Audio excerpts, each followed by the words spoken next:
Ladies and gentlemen, we are just one short week away from Xenoblade Chronicles X Definitive Edition, and I feel like I'm going to explode with excitement and anticipation. There's probably a lot of you out there that are still on the fence about this game. Don't worry though, I'm here to tell you why Xenoblade Chronicles X might just be the perfect starting point in the franchise. So hopefully this video can convince you and give you something to look forward to. Let's start out with the setting. MIRA consists of 5 drastically different environments, and each one of them is nothing short of breathtaking. The familiar wilds of Primordia, the deep lush jungles of Noctilum, Oblivia's harsh desert wastes, the calm and pure Sylvalum, and Cauldros' volcanic magma fields. Each location has its own type of wildlife and dangerous monsters that call it home. And it's not just monsters and cool scenery to look at either. There's even treasure and people that might need your help out there. It doesn't matter where you go. Each location is guaranteed to give you something worth talking about. And that to me is more than enough merit. If you've seen my other videos about this game, you've probably heard me theorize about how this game's finally getting its flowers in terms of story. But what exactly do I mean by that? Well, for the most part, this game is very much its own world, so much so that it's agreed upon that this game isn't even part of the main Xenoblade trilogy. However, this actually helps the game in a very unique way. The overarching theme of Xenoblade Chronicles X is rebuilding, and I don't just mean in a literal sense, I'm talking community too.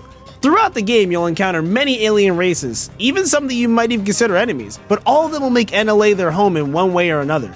The only real downside of getting to see your community grow is that you actively have to seek it out yourself through side quests. But trust me, it's all completely worth it, and the rewards you get will undoubtedly speak for themselves.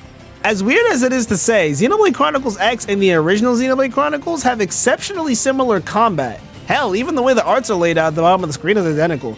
The only main difference you'll see between the two is that Xenoblade Chronicles X is leagues faster than Xenoblade Chronicles. Even still, you can get a good feel for the flow of combat and how to manage your arts, as well as how positioning and artifacts work. Plus, you even get to play this game online with your friends. That's something that's never been in any Xenoblade game before or after. So basically, if you get hooked by the end of this game, then oddly enough, you can jump right into the main series to play a more interconnected story. I mean, that's how I started, and now I'm addicted. So if that's saying anything, I think this is a good place to start. But I'm not done selling this game yet. Every Xenoblade game has that unique touch to it that makes the game stand out. Personally, I love replaying Xenoblade Chronicles because of the story and the way the world flows together. I know that I said in essence this game and the original play the same, but come on, this is Xenoblade, you know it goes deeper than that. Firstly, we have an entirely new way of gaining arts known as classes. There are a total of 16 classes and 102 arts you can learn from them. Each class can be ranked up to level 10, and you can equip the arts whenever you want so long as you have the weapons necessary to use them.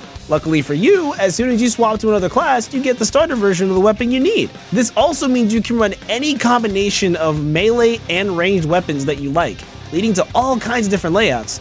There's 13 weapon types in the game, so you have a lot of ways to go about playing.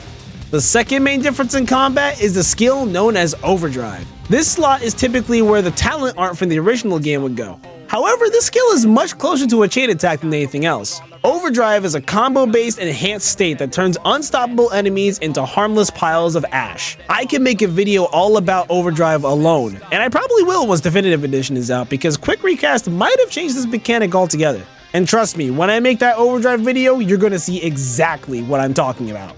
In terms of power, I'd say this is the third most powerful chain attack mechanic in the franchise, right after Xenoblade Chronicles 2 and 3. Plus, you even get this cool little theme song that plays when you use it. Take a listen.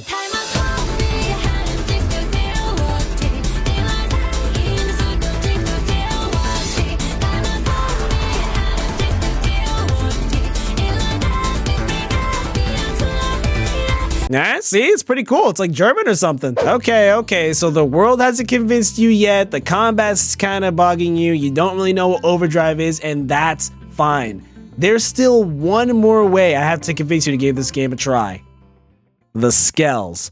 I'm not exaggerating when I say SKELLS are the top one reason why I love this game so much. They're like if the bike from Pokemon took a honey pack laced with creatine. You can drive, you can fly, they're fully customizable both in loadout and in color scheme. You can fight with them, and check out how much damage they can crank out.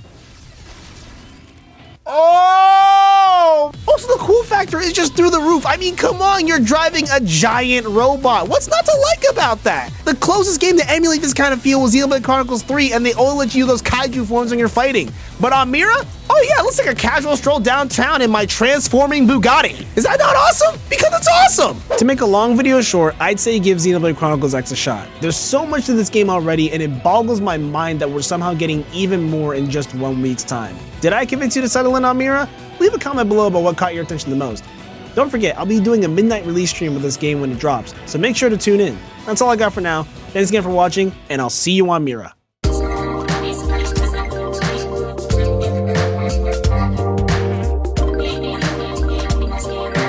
Yeah.